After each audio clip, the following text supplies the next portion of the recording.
Institute Learning Partners. I am Somalia from Tangai. I am studying for my master's degree at Maulana Fashion Science and Technology University. I am presently in our laser program. So let's go. What about it? Laser program is the free time you have when you are not working, studying, or doing essential works. The time you can use to relax, have fun, or do activities you enjoy, like watching movies, reading, playing games, hanging out with friends, or follows your hobbies. People living in villages and cities spend their leisure time differently, mainly due to the environment, resources, and lifestyle around them. These people enjoy their leisure time natural activities such as walking in the field, fishing, swimming in the rivers, farming as a hobby. So the main person in village spends their leisure time is found among talking themselves. Sometimes spends their leisure time in sports such as kabaddi, danda, or local sports are popular. Few persons gather in one place and talk frankly, and some remain person engage in handcraft, weaving, and speaking. Now, city people spend their leisure time watching movie or film. Gaming and browsing social media are common, and sometimes go to restaurants, film malls, and shopping centers. Some city people like going to the gym, swimming, and yoga are popular. Maximum younger persons spend their leisure time hobbies like photography, art, and online courses. Now I will share how I spend my leisure time. Usually busy with my daily work.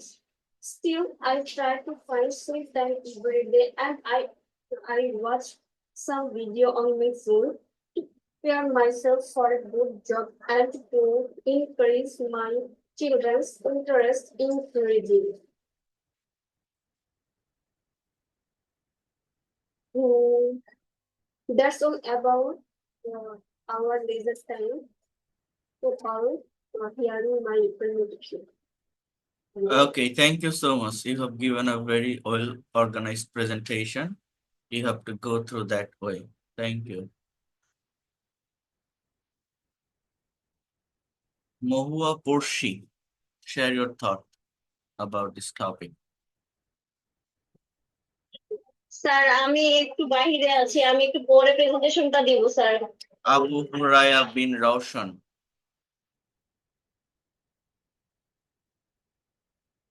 Unmute your microphone and talk about on this certain topic. Assalamualaikum warahmatullah. Hope you are well all. I would like to share a short report about my daily leisure time. Well, that time means free time. We are not working. It's the time of rest to what we like. I get some leisure time every day after my work. By leisure time, I take rest for a while. I read books or listen to Islamic lectures. Times go for a walk and by nature. It makes me feel happy and fresh. Helps me spend time with my family. Or to talk and laugh together gives me peace and joy. Time is very important. Helps me stay healthy and to use it in a good way. Thank you for listening to my report. Okay, thank you. You have also given a very good presentation. Nasrin Khanum. Assalamualaikum. Evening, everyone. First of all, I would like to thank the Honorable Sir for giving me the opportunity. Leisure is the period which is sent at one's own will. In our everyday life, we have to be busy most of the time and we get some moments more pass in a simple, carefree way. We don't do anything serious in our leisure. Would like to share with you how I spend my leisure time. During my leisure, I spend time with my family. Sometimes read books, and sometimes I go out for a walk or a trip. Truly, leisure refreshes our mind and suits ourselves greatly. Everyone, uh, thanks for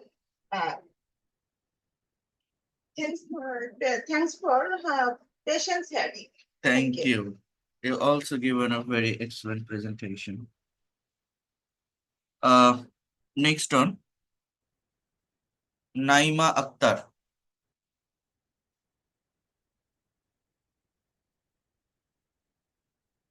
Unmute your microphone.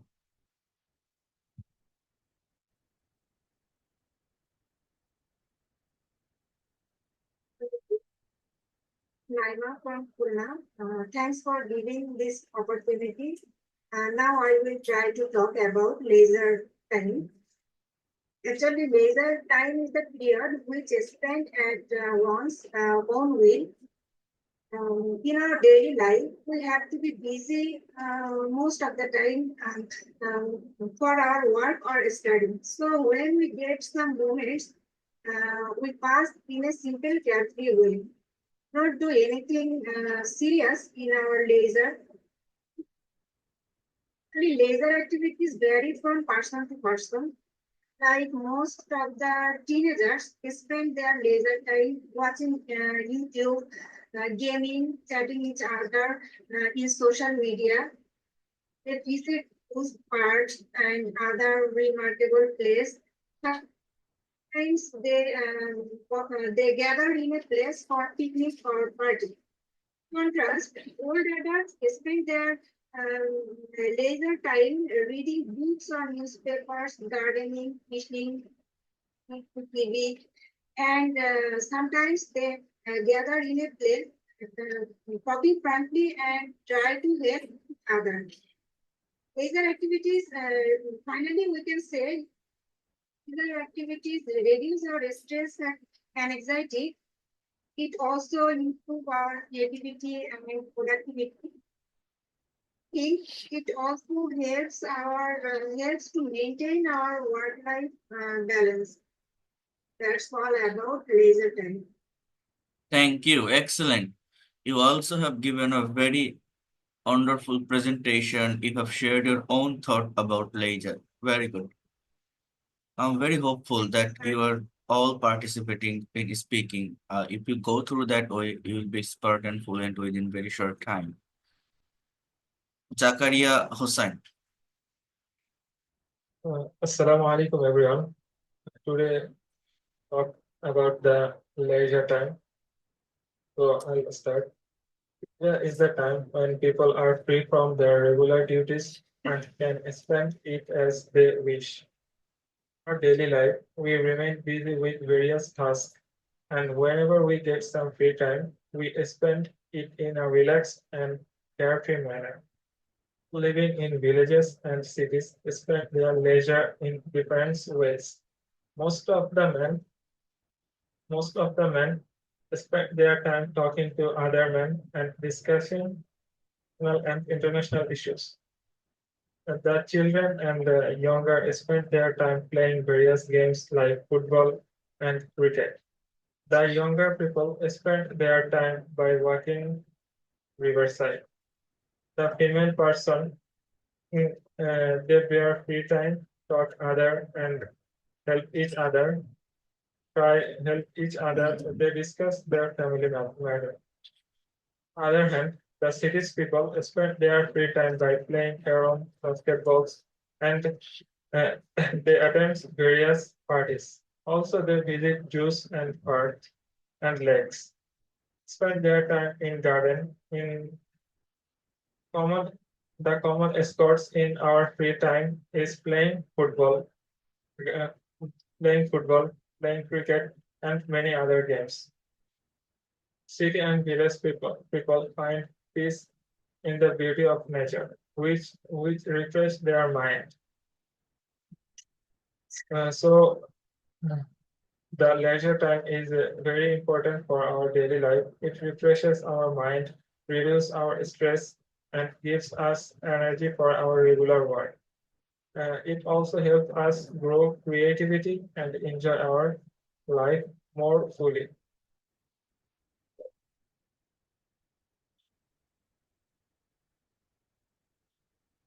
Thank you. You also given a very good presentation. But can you tell me that how much important leisure for every person? How do you evaluate leisure actually? You know that I have given you a presentation and the last question was, how do you evaluate leisure? What do you think about that? Can you mention one or two sentences against this question? I'm sorry, sir. I haven't seen. I,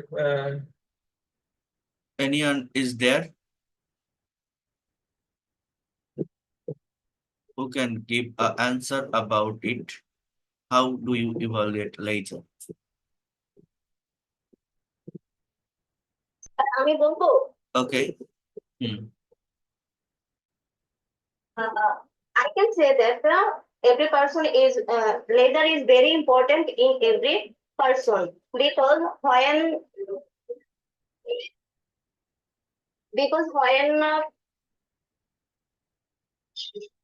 Leisure is very important for every person, for, not in, because when we get some free moment or free time from our routine work or daily work, we can refresh our mind. We can freshen up our mind also. In this way, we can be reproductive in our own work. We can be able to concentrate our mind on our study or work properly if we get some free time or free moment. For that reason, I can say that leisure is very important for every person, and I evaluate that kinds of object. Have you understood what I have said?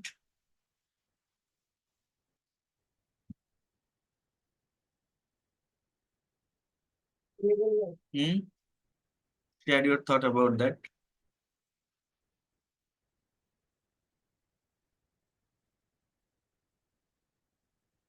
Time is very important in our daily life. Helps us to rest and refresh our body and mind. After working for a long time, we feel very tired. Time gives us the chance to relax. It is a time we can do things we like, as reading, walking, or spending time with our family. Activities make us happy and reduce stress. That also helps us to think better, more time later. So there is a time we may feel great, and happy. So to stay healthy and happy, everyone needs some free time. Okay, thank you. You have also given some information about this point. Excellent. Okay, now I'm going to talk about modal auxiliary verb. How can we use modal verb in our speaking as well as writing? So here you can see modal verb part 1.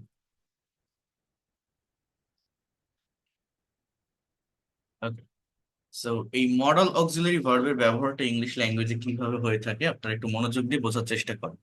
এখানে কি বলছে দেখেন, modals are auxiliary verbs. They are used with main verb to give additional meaning to the main verbs. এই অধ্যায়ে মডেলগুলোর নিজস্ব অর্থ অনুসারে বাক্য গঠিত হবে, তবে মডেলের পর কিন্তু ভার্ব অলওয়েজ বেস ফর্মে বসবে। অর্থাৎ মেইন যে ভার্বটা থাকে তার সাথে S, ES, D, ED, ING এগুলো বসানো যায় না। বাট মডেল অক্সিলারি যে ভার্ব গুলো তাদের একটা নিজস্ব মিনিং আছে, সেই মিনিংটা আমাদেরকে বোঝার চেষ্টা করতে হবে, দেখার চেষ্টা করতে হবে, ভালোভাবে নেওয়ার চেষ্টা করতে হবে। ওকে, সো সেটা কেমন বোঝার চেষ্টা করেন। ইংলিশ ল্যাঙ্গুয়েজে অক্সিলারি ভার্ব, একটা কথা আপনাদেরকে বলি, একটু বোঝেন। ভার্ব প্রধানত দুই প্রকার। কয় প্রকার বলছি? ভার্ব এটা হচ্ছে প্রধানত দুই প্রকার। একটা হচ্ছে ফাইনাইট ভার্ব আর একটা হচ্ছে নন ফাইনাইট ভার্ব। ঠিক আছে, মনে রাখবে এই ফাইনাইট ভার্ব আবার দুই প্রকার, একটা হচ্ছে প্রিন্সিপাল, আরেকটা হচ্ছে অক্সিলারি। আর এই নন ফাইনাইট ভার্ব তিন প্রকার, জেরান্ট, ইনফিনিটিভ, পার্টিসিপল। বোঝেন ফাইনাইট ভার্ব কি কি বলছি? দুইটা, প্রিন্সিপাল আর auxiliary. Non finite verb gerund, infinitive, participle. Verb কয় প্রকার? দুই প্রকার। এখন এই ফাইনাইট আর নন ফাইনাইট কি? যে ভার্বটা সাবজেক্টের পরে বসে, যে ভার্ব দেখে টেন্স চেনা যায়, টেন্স আইডেন্টিফাই করা যায়, তাকে ফাইনাইট ভার্ব বলে। কি বললাম বলেন তো? যে ভার্বটা সাবজেক্টের পরে বসে, যে ভার্বটা দেখলে বোঝা যায় যেটা কোন টেন্সে লেখা আছে, সেটাকে ফাইনাইট ভার্ব বলে। যে ভার্বটা সাবজেক্ট থেকে দূরে বসে, একটা শব্দ, শব্দ দেখলে আপনার মনে হচ্ছে ভার্ব, চেহারাটা ভার্বের মতো হলেও আসলে সেটা কোনো অ্যাকশন দেয় না, কোনো কাজ করা বোঝায় না, কোনো টেন্স মেনটেন করে না, বাট দেখে মনে হবে কি যে ভার্ব, বাট আসলে ওটা ভার্ব না, ওটা নাউন বা অ্যাডজেক্টিভ বা অ্যাডভার্বের কাজ করে, সেটাকেই নন ফাইনাইট ভার্ব বলে। যেমন আমি যদি একটা সেন্টেন্স বলি যে আই স আ স্লিপিং বয়, এর বাংলা অর্থ হচ্ছে আমি একটা ঘুমন্ত বালককে দেখেছিলাম। একটা ছেলে ঘুমাচ্ছিল, তাকে আমি দেখেছিলাম, ঘুমন্ত অবস্থায় একটা ছেলেকে দেখেছিলাম। এই স শব্দটা সি এর পাস্ট ফর্ম, এটা সাবজেক্টের পরে আছে, তার মানে এটা হচ্ছে আমার ফাইনাইট ভার্ব। আর এই স্লিপিংটা আমার সাবজেক্ট থেকে দূরে আছে, এই ওয়ার্ডটা দেখে আমার মনে হচ্ছে ভার্ব, দেখলে মনে হবে কোনো কন্টিনিউয়াস টেন্স, বাট এইটা দেখে কি আপনি বলতে পারবেন এটা প্রেজেন্ট না পাস্ট না ফিউচার কন্টিনিউয়াস, এর আগে কোনো অক্সিলারি ভার্ব আছে? অর্থাৎ এটা কোনো টেন্স মেনটেন করে? করে না। এর চেহারাটা ভার্বের মতো হলেও আসলে এটা ভার্ব না। বয়টা কি অবস্থায় ছিল? ঘুমন্ত অবস্থায়। বয়কে মডিফাই করছে, এটা ভার্বের প্রেজেন্ট পার্টিসিপল একটা form, as a part of speech আমার এখানে অ্যাডজেক্টিভ হিসাবে বসছে। এই স্লিপিং শব্দটা adjective. In the same way আমি যদি বলি he was playing cricket, he was playing cricket to do physical exercise.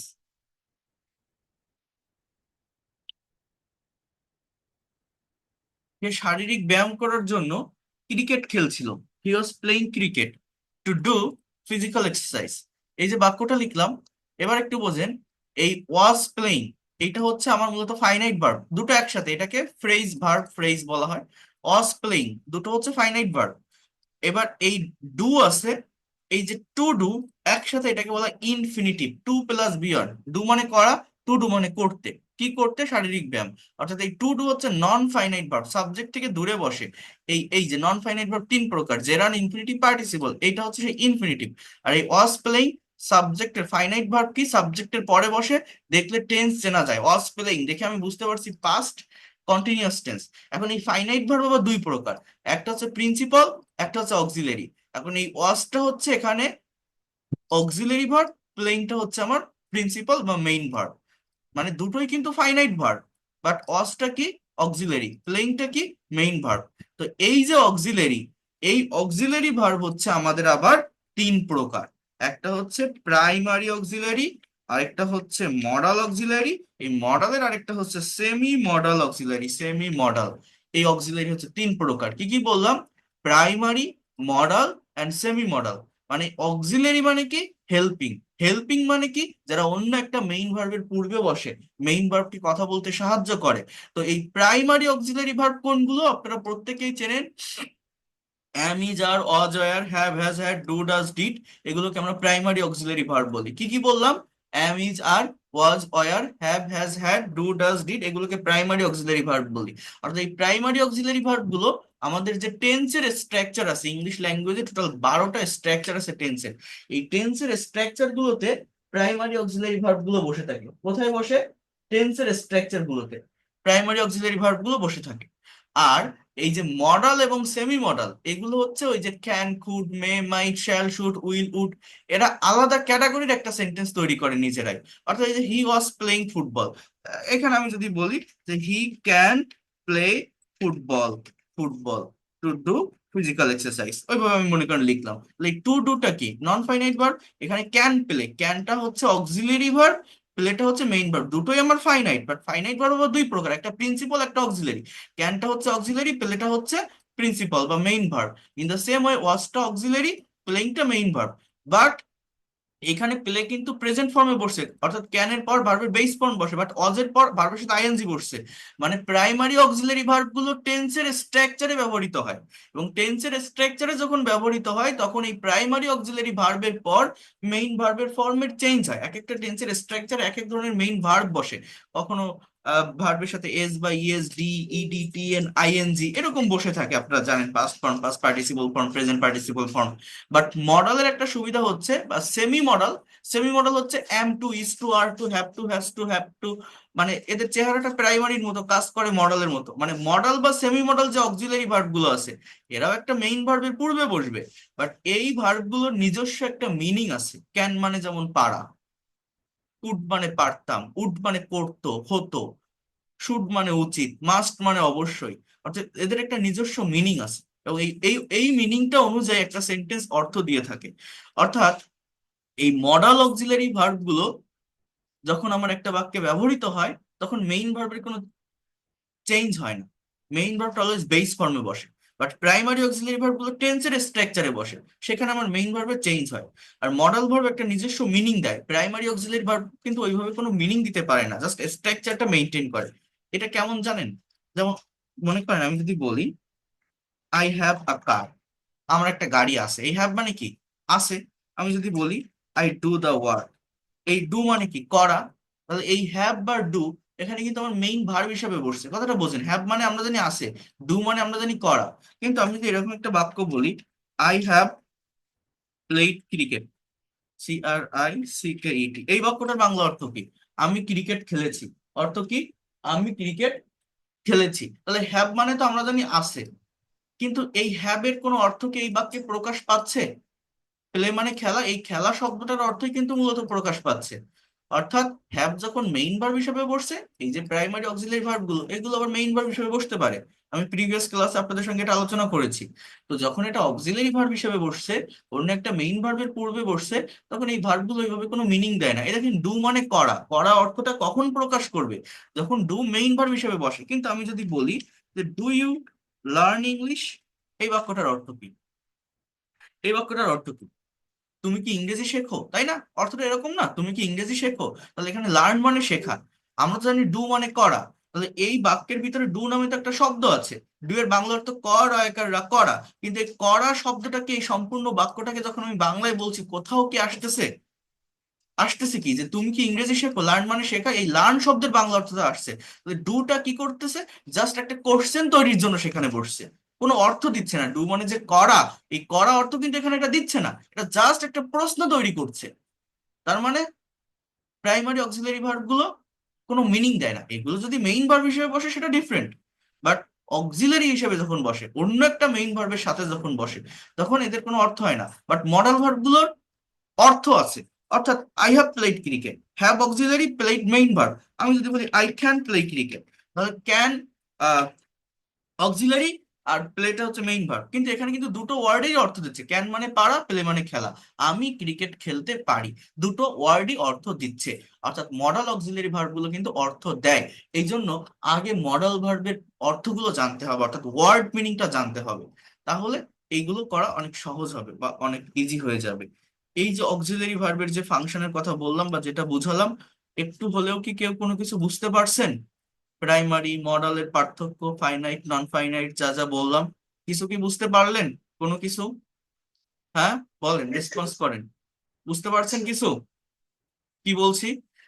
Origin বুঝতে হয়, সেন্টেন্স ধরা শিখতে হয়, এগুলো কি কেন বসে, কখন ক্যান কুড মে মাইট বসে, কখন am is R was wire বসে, এই পার্থক্যগুলো জানতে হবে। টেন্সটা কি, টেন্সের স্ট্রাকচারে কখন এগুলো বসে, এগুলো আমি গত ক্লাসগুলোতে আপনাদেরকে আমি বলছি না যে এগুলো মেইন ভার্ব হিসেবে বসতে পারে, আবার অক্সিলারি ভার্ব হিসেবে বসতে পারে। মেইন ভার্ব হিসেবে বসলে এদের অর্থ আছে, অক্সিলারি ভার্ব হিসেবে বসলে জাস্ট নেগেটিভ বা ইন্টারোগেটিভ করার জন্য বসে, বলছিলাম না?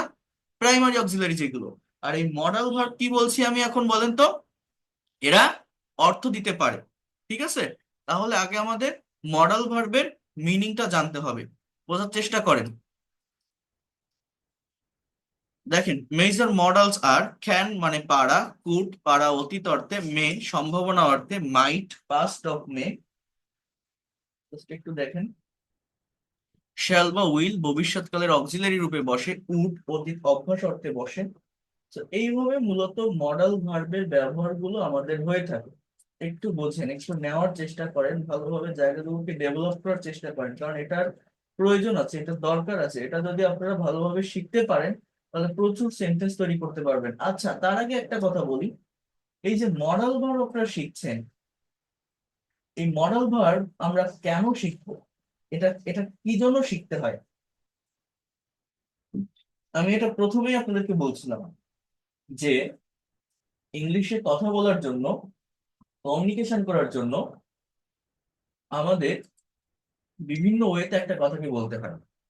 এই বিভিন্ন ওয়েতে একটা কথাকে বলার জন্য, অর্থাৎ বিভিন্ন টাইমে ট্রান্সফার করতে হয়। এর জন্যই আমরা মূলত টেন্স শিখি। টেন্সের স্ট্রাকচার আছে ইংলিশ ল্যাঙ্গুয়েজে টোটাল 12টা। এই 12টা স্ট্রাকচারের মাধ্যমে আমরা আমাদের মনের সম্পূর্ণ ভাব ইংলিশে প্রকাশ করতে পারি না। কি বললাম? এই 12টা স্ট্রাকচারের মাধ্যমে আমরা আমাদের সম্পূর্ণ কথা প্রকাশ করতে পারি না। মনের হোল সেন্স বা থটটাকে আরো বাড়ানোর জন্য, আরো ব্রডেন্স করার জন্য মূলত এই মডাল বা সেমি মডাল ভার্বের ব্যবহার আমরা শিখি। এটা যদি আমরা ভালোভাবে শিখতে পারি তাহলে একটা কথাকে আরো ডিটেলসে আমরা প্রকাশ করতে পারবো। যে কোনো কিছু আপনি বাংলায় ভাবলেই সেটাকে ইংলিশে আপনি ইনস্ট্যান্টলি নিতে পারবেন, যদি কি করতে পারেন, যদি just এক minute, যদি এই মডেল বা সেমি মডেলের ব্যবহারটা ভালোভাবে জানেন। আর টেন্সের থেকে মডেল বা সেমি মডেলের ব্যবহার করা অনেক বেশি সহজ, অনেক বেশি ইজি।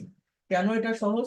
টেন্সের মেইন ভার্বের ফর্মের পরিবর্তন হয়, বাট এখানে আমার কিন্তু মেইন ভার্বটা সেম থাকে, যে মডেলই হোক না কেন মেইন ভার্বটা সেম থাকে। তাহলে দেখেন, উড অতীত অভ্যাস অর্থে বসে, ইউজ টু এটা অতীত অভ্যাস, শুড উচিত, আবার ওড টুটা উচিত, বাট এদের ভিতরে একটা পার্থক্য আছে। যেমন অতীতে কেউ কোনো কাজে অনেক বেশি আসক্ত ছিল বা অ্যাডিক্টেড ছিল, এই জায়গাটাতে বলতে ইউজ টু বসে। আমি প্রতিদিন ফুটবল খেলতাম, অর্থাৎ ফুটবল খেলাটা আমার কাছে একটা নেশার মতো ছিল, এখন আর খেলি না কোনো একটা কারণে বা কোনো একটা রিজনে। তো I use to play football. আর অ্যাজ ইউজুয়াল কেউ কোনো কিছু করতো, সে নদীতে গোসল করতো, he would bathe in the river. তো এইভাবে আপনার আহ, কিছু কিছু সূক্ষ্ম পার্থক্য আছে। এই ইউজ টু উড প্রত্যেকটা ভার্বের আবার আলাদা আলাদা ব্যবহার দেওয়া আছে, আমি সেখানে এগুলো দেখাবো। যেমন এই যে শুড এবং ওড টু, ওড টু ভার্বটা হচ্ছে মোর পলাইটনেস, মোর ফর্মাল মিনিং ক্রিয়েট করে থাকে। শুড মানে আমরা জানি উচিত, এই ওড টু এর মানেও কিন্তু উচিত, বাট পার্থক্যটা কি জানেন? ইন জেনারেলি কারো কোনো কাজ করা উচিত, আমার ভাত খাওয়া উচিত, আই শুড ইট রাইস, তার বাড়ি যাওয়া উচিত, হি শুড গো হোম, এইসব জায়গায় আমরা শুডের ব্যবহার করছি। বাট কোনো একটা কাজ করা, কারো একটা দায়িত্ব, কর্তব্য, ডিউটি বা রেসপন্সিবিলিটি, এই জায়গাটাতে মূলত কিসের ব্যবহার হয়? এই জায়গাটাতে মূলত ওড টু এর ব্যবহার হয়। যেমন তোমার পিতামাতাকে মান্য করা উচিত, you ought to obey your parents. হ্যাঁ, that is my duty, that is my responsibility. আমার দেশের সেবা করা উচিত, I ought to serve my country। এরকম কিছু সিচুয়েশনে বা পজিশনে শুডের পরিবর্তে ought to ব্যবহার করলে বেশি অ্যাপ্রোপ্রিয়েট হয় বা বেশি ভালো শোনায়। এটা যে ব্যবহার করতেই হবে এরকম না, শুড ব্যবহার করলে যে ভুল হবে এরকম না, বাট এগুলো ব্যবহার করলে একটু ভালো শোনায়। মাস্ট মানে অবশ্যই, নিড টু মানে প্রয়োজন, ডেয়ার টু মানে সাহস করা, উড রেদার বা বেটার মানে বরং, উচিত বা ভালোই, এই ধরনের একটা মিনিং দেয়। এখন দেখেন, একটু বোঝার চেষ্টা করেন, বিষয়গুলোকে একটু ভালোভাবে নেওয়ার চেষ্টা করেন। সেটা হচ্ছে, যেটা আপনাদেরকে মেইনলি আমি বলতে চাচ্ছি, আমাদেরকে সেন্টেন্স তৈরি করা শিখতে হবে। এবং শুধু সেন্টেন্স তৈরি করে রাখলে হবে না, সেই সেন্টেন্স বা বাক্যকে নেগেটিভ ইন্টারোগেটিভ করাটাও শিখতে হবে। যেমন এখানে আবারও বলছি, মডেলের পরিবর্তনের মাধ্যমে কথার পরিবর্তন হয়। সাবজেক্ট আর ভার্ব পাশাপাশি বসাতে পারলে একটা বাক্যে অবজেক্ট অটোমেটিক্যালি চলে আসে। যেমন দেখেন, আই ক্যান স্পিক ইংলিশ, আমি ইংরেজি বলতে পারি। আই কুড স্পিক ইংলিশ, আমি ইংরেজি বলতে পারতাম। আই মে স্পিক ইংলিশ, আমি ইংরেজি বলতেও পারি। অর্থাৎ এটা হচ্ছে সম্ভাবনা অর্থে, পসিবিলিটি অর্থে মে এর ব্যবহার হয়, আই মে স্পিক ইংলিশ। এরপরে কি আছে, আই মাইট স্পিক ইংলিশ, এটা লেস পসিবিলিটি বোঝায়। পসিবিলিটি অর্থাৎ আজ বৃষ্টি হতে পারে, ইট মে রেইন টুডে। যদি মে এর ব্যবহার করি, বৃষ্টি হওয়ার পসিবিলিটি হয়তো 50%। আমি যদি বলি ইট মাইট রেইন টুডে, বৃষ্টি বৃষ্টি হওয়ার পসিবিলিটি 30%-এ চলে আসে। এরকম আর কি একটা নির্দিষ্ট লেভেল বা মান এখানে থাকে। এরপর দেখেন, যেটা আমি বলছিলাম সেটা হচ্ছে, কোথায় গেল, হ্যাঁ, আই শ্যাল স্পিক ইংলিশ, আমি ইংরেজি বলবো। আই শুড স্পিক ইংলিশ, আমার ইংরেজি বলা উচিত। আই উইল স্পিক ইংলিশ, আমি ইংরেজি বলবো। আই উড স্পিক ইংলিশ, আমি ইংরেজি বলতাম। I use two speak English, আমি ইংরেজি বলতে অভ্যস্ত ছিলাম। কি বললাম? I use two speak English, আমি ইংরেজি বলতে অভ্যস্ত ছিলাম। এরপরে কি আছে, I ought two speak English, আমার ইংরেজি বলা উচিত। আই মাস্ট স্পিক ইংলিশ, আমি অবশ্যই ইংরেজি বলবো। I need to speak English, আমার ইংরেজি বলা দরকার বা প্রয়োজন। I dare to speak English, আমি ইংরেজি বলার সাহস দেখাই। ডেয়ার টু মানে কোনো কিছুতে সাহস দেখানো। সো এইভাবে এই সেন্টেন্স গুলো মূলত আমাদের হয়ে থাকে। একটু বোঝার চেষ্টা করেন ভালোভাবে, একটু বিষয়গুলোকে নেওয়ার চেষ্টা করেন, আশা করি এটা আপনাদের জন্য অনেক বেশি হেল্পফুল হবে। So, just wait a minute.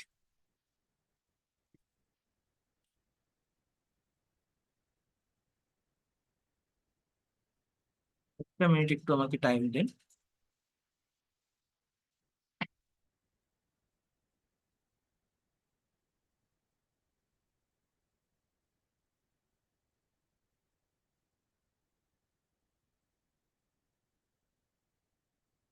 Okay.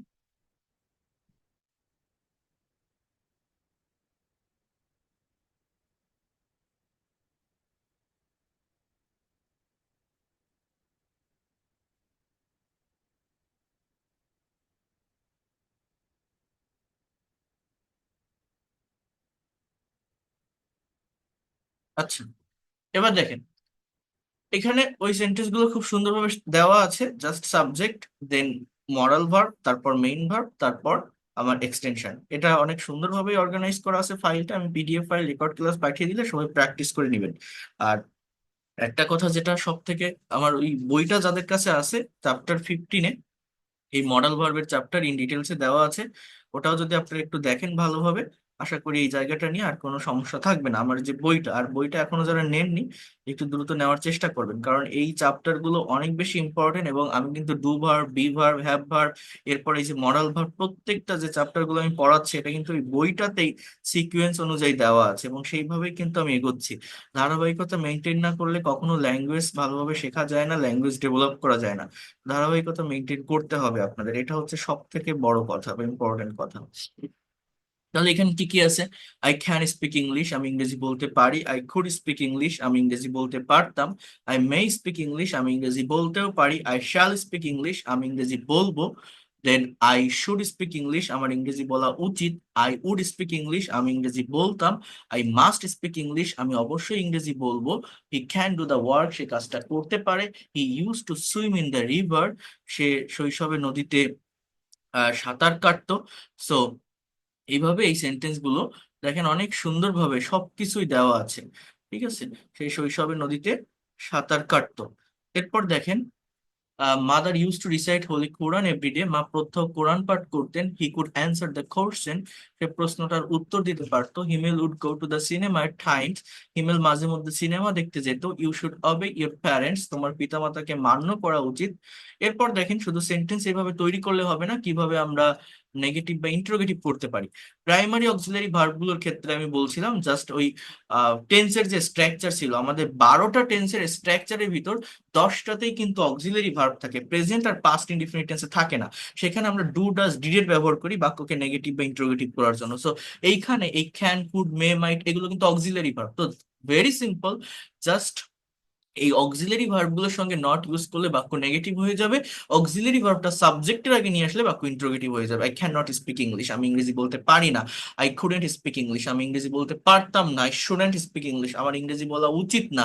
I wouldn't speak English, আমি ইংরেজি বলতাম না। আই মাইটন্ট স্পিক ইংলিশ, হ্যাঁ আমি আমি ইংরেজি বলতে পারতাম না। কথাটা বোঝেন, একটু বোঝার চেষ্টা করেন। মাইট বা মে, এটা কি বোঝাচ্ছে? সম্ভাবনা অর্থে। যেমন মনে করেন আই ক্যান স্পিক ইংলিশ, আমি ইংরেজি বলতে পারি, আমার অ্যাবিলিটি আছে, আমার সামর্থ্য আছে, আমার ক্ষমতা আছে, তাই আমি পারি। ক্যান হচ্ছে সামর্থ্য বোঝায়। I can run 10 Miles at a stretch, আমি একটা 10 মাইল দৌড়াতে পারি, আমার দম আছে তাই আমি পারি। আর মে কখন বলছি? আজ বৃষ্টি হতে পারে, এখানেও পারে বলছি, পয়াকার রয়াকার, বাট এটা সম্ভাবনা অর্থে পারা, পসিবিলিটি অর্থে পারা। ইট may rain today.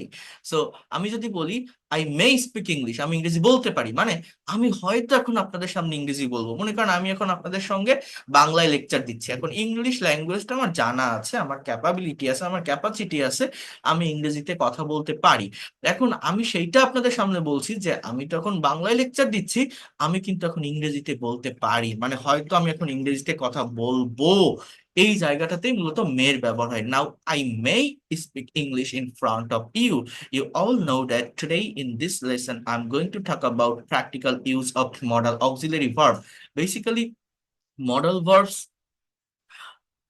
here you can see, basically modal verbs create different kinds of meaning in the sentences, and there is a benefit of learning modal auxiliary verb. When you are going to make sentences by using modal auxiliary verb, you don't need to add s, esd, ed or ing with the main verb. And you have to know in details about all kinds of modal auxiliary verb, because when you are going to speak or when you are going to write any kinds of things in English, most of the time you should use that kinds of modal auxiliary verb.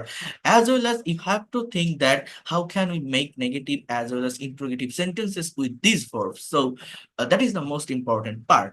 Here you can see I cannot speak in English, আমি ইংরেজি বলতে পারি না। We couldn't write a letter, আমরা চিঠি লিখতে পারতাম না। You shouldn't draw a picture, তোমার ছবি আঁকা উচিত না। He wouldn't sing a song, সে গান গাইতো না। She mightn't play football, say football নাও খেলতে পারতো। They shan't do the work, দের সাথে শ্যাল হয় না, এটা আই এর সাথে বলতে পারেন যে I shan't do the work, আমি কাজটা করব না। They won't climb a tree, তারা গাছে উঠবে না। Rani must, I mean must not drive a car, Rani অবশ্যই গাড়িটা চালাবে না। সেইভাবে এখানে দেওয়া আছে you cannot draw a picture, you couldn't draw a picture, you shouldn't draw a picture, you wouldn't draw a picture, you mustn't, I mean must not draw a picture. I shan't go to Dhaka, he won't do it, we won't agree on it, she needn't to go there, তার সেখানে যাওয়ার দরকার নেই। এইভাবে আপনি interrogative করবেন কিভাবে? Just modal auxiliary ভার্বটাকে সাবজেক্টের আগে নিয়ে আসবেন। যেমন ক্যান আই প্লে ফুটবল, আমি কি ফুটবল খেলতে পারি? Could we discuss about the matter, আমরা কি বিষয়টা আলোচনা করতে পারতাম? Would you swim in the river, তুমি কি নদীতে সাঁতার কাটতে? Must he draw a picture, সে কি অবশ্যই একটা ছবি আঁকবে? May she write a letter, সে কি একটা চিঠি লিখতে পারে? Should they speak in English, তাদের কি ইংরেজি বলা উচিত? Might Rana do the work, Rana কি কাজটা করতেও পারতো? Will Rani do the work, রানী কি কাজটা করবে? জাস্ট অক্সিলারি ভার্বটাকে সাবজেক্টের আগে আনলে আমাদের ইন্টারোগেটিভ সেন্টেন্স তৈরি হয়ে যায়। Could we speak in English, আমরা কি ইংরেজিতে কথা বলতে পারতাম? Can you speak in English, তুমি কি ইংরেজিতে কথা বলতে পারো? Could you lend me your book, will you draw a picture, will you post the letter, can she do the work, shall I do it. সেইভাবে এই বাক্যগুলো, dare you open it, can you leave the burden, shall I হবে এটা, shall I shut the door, আমার কি দরজাটা বন্ধ করা উচিত? এগুলো সবই ধারাবাহিক ভাবে আমার ওই বইটাতে আছে, ওই যে স্পিক ইংলিশ উইথ সোনামুখ, যাদের কাছে বইয়ের হার্ড কপিটা আছে, এই মডেল ভার্বের চ্যাপ্টারে আপনারা কিন্তু এগুলো ইন ডিটেলসে পেয়ে যাবেন, অনেক সুন্দরভাবে লেখা। এগুলো প্র্যাকটিস করবেন, কারণ এই প্র্যাকটিসটা যদি আপনার থাকে, এই প্র্যাকটিসটা যদি আপনি করতে পারেন, স্পিকিং এর জায়গাটা, রাইটিং এর জায়গাটা অনেক সহজ হয়ে যাবে, অনেক বেশি ইজি হয়ে যাবে। মডেল ভার্ব সম্পর্কে ভালো কনসেপ্ট থাকলে কথা বলার ফ্লুয়েন্সিটা অনেক দ্রুত চলে আসে, বিকজ টেন্সের থেকেও আমি মনে করি মডেলের ব্যবহার বেশি হয় যখন কোনো প্রেজেন্ট সিচুয়েশন নিয়ে কথা বলতে হয়। টেন্সের থেকেও মডেলের ব্যবহারটা বেশি হয়, তো এটা জানা প্রয়োজন। এবং এই প্রত্যেকটা মডেল ভার্বের আবার ডিটেইলস ব্যবহার আছে, আমি ধারাবাহিক ক্লাসগুলোতে সেটা আপনাদের সঙ্গে আলোচনা করব। যেমন দেখেন এখানে uses of can verb. Can হচ্ছে একটি মডেল অক্সিলারি ভার্ব। ক্যান শব্দটি মানে ক্যান মানে আমরা জানি তো পারা, তাই না? কিন্তু এটাকে আবার একটু ডিটেলসে বর্ণনা করছি কিভাবে, দেখেন ক্যান শব্দটি একটি বাক্যে কতভাবে বসতে পারে এবং কত ধরনের অর্থ দিতে পারে সেটা আমরা দেখব। স্ট্রাকচার 1, ক্যান প্লাস ভার্বের বেস ফর্ম, যেটা অ্যাবিলিটি বোঝায়, সামর্থ্য বোঝায়। Structure 2, can be plus noun, কোনো কিছু হতে পারে বোঝায়। Structure 3, can be plus position, কেউ কোথাও থাকতে পারে বোঝায়। Structure 4, can have plus position, অর্থাৎ কারো অধিকারে বা কারো মালিকানায় কোনো কিছু থাকতে পারে বোঝায়। এখানে এটা আমি আপনাদেরকে বলছিলাম একদিন বি ভার্বের ক্লাসে, আপনাদের মনে আছে কিনা, বি দুইটা মিনিং দেয়, একটা হচ্ছে হওয়া, একটা হচ্ছে থাকা। বি এর অর্থ দুইটা। বি এর পরে যদি পার্সন বা নাউন থাকে, বি এর মানে হওয়া, যদি প্লেস বা অ্যাডভার্ব থাকে তাহলে বি এর মানে থাকা। আর হ্যাভ এর মানে হচ্ছে কারো অধিকারে বা মালিকানায় থাকা। যেমন দেখেন ফার্স্ট স্ট্রাকচার হচ্ছে অ্যাজ ইউজুয়াল, ক্যান দিয়ে আমরা যে সেন্টেন্স গুলো তৈরি করি। I can do the work, আমি কাজটা করতে পারি। আই ক্যান প্লে ক্রিকেট, আমি ক্রিকেট খেলতে পারি। দ্যাটস জাস্ট অ্যাবিলিটি অর্থে ক্যান এর ব্যবহার। I can run 20 Miles at a stretch, আমি একটানা 20 মাইল দৌড়াতে পারি। কিন্তু এখানে একটা কথা আছে, কেমন জানেন? এই দেখেন এই ক্যান ভার্বটি আবার রিকোয়েস্ট, পারমিশন এন্ড সাজেশনের জন্য ব্যবহৃত হয়, অর্থাৎ অনুরোধ, অনুমতি বা পরামর্শ দেওয়া অর্থে আবার ইংলিশ ল্যাঙ্গুয়েজে ক্যানের ব্যবহার হয়। এখানে আপনার এই জিনিসটা ভুলে যেতে হবে যে ক্যান মানে পারা। আপনাকে এইটাই মনে রাখতে হবে, just can is used for request, permission and suggestion. For example, can you give me a glass of water, আমাকে কি এক গ্লাস পানি দিতে পারবেন? Can you sit beside me, আমার পাশে বসবেন? Can you tell me about your life story, আপনার জীবনের গল্পটি আমাকে বলতে পারবেন বা বলবেন? Can you go with me at lunch, আমার সাথে লাঞ্চে যাবেন? এখন এই যে যাবেন বলছি, আপনি বলতে পারেন এটা তো আমি উইল দিয়ে করতে পারি, যে will you go with me at lunch, will you tell me about your life story, কিন্তু ক্যানের ব্যবহার কেন বলছি, কেন করছি? দেখেন ইংলিশ একটা ল্যাঙ্গুয়েজ, একটা ভাষা, এটা সিচুয়েশনের উপর ডিপেন্ড করে হয়। আমি যাকে কথাটা বলছি যে আমাকে এক গ্লাস পানি দিবেন, আমার পাশে বসবেন, এই কথাটা তাকে আমি কিভাবে বলছি, আমার বলার ওয়েটা কেমন, ধরনটা কেমন। যদি তাকে আমি রিকোয়েস্ট করে বলি তাহলে উইলের থেকে ক্যানের ব্যবহারটা বেশি অ্যাপ্রোপ্রিয়েট। এইখানে মূলত তিনটা ভার্বের ব্যবহার হয় এই অনুরোধ, অনুমতি বা পরামর্শ দেওয়া অর্থে। এই ক্যান, আরেকটা হচ্ছে কুড, আরেকটা হচ্ছে উড। এই প্রত্যেকটা ভার্বের কিন্তু নিজস্ব মিনিং আছে। কুড মানে পারতো বা পারতাম, উড মানে করতো, হতো, খেত, এরকম। ক্যান মানে পারা। বাট এই তিনটা ভার্বই আবার রিকোয়েস্ট, পারমিশন বা সাজেশন অর্থাৎ অনুরোধ, অনুমতি বা পরামর্শ দেওয়া অর্থে ব্যবহৃত হয়। কুড এবং উড ফর্মাল মিনিং ক্রিয়েট করে, অর্থাৎ যারা আপনার থেকে বয়সে বড়, আপনার সিনিয়র, বস, অফিসার, টিচার, যাদের সঙ্গে পলাইটলি কথা বলতে হবে সেখানে কুড বা উডের ব্যবহার করবেন। আর ক্যান হচ্ছে ইনফর্মাল মিনিং ক্রিয়েট করে, যে আপনার থেকে বয়সে ছোট বা যার সাথে তুই তোকারি করে সম্পর্ক, আপনার বন্ধু, ফ্রেন্ড সার্কেল, এখানে ক্যানের ব্যবহার করা যায়। অর্থাৎ তুমি বা তুই বোঝাতে ক্যানের ব্যবহার হয়। Can you give me glass of water, তুমি কি আমাকে এক গ্লাস পানি দিবে? Can you sit beside me, আমার পাশে বসবে? আর আপনি যদি বলেন could you sit beside me, দয়া করে আমার পাশে বসবেন?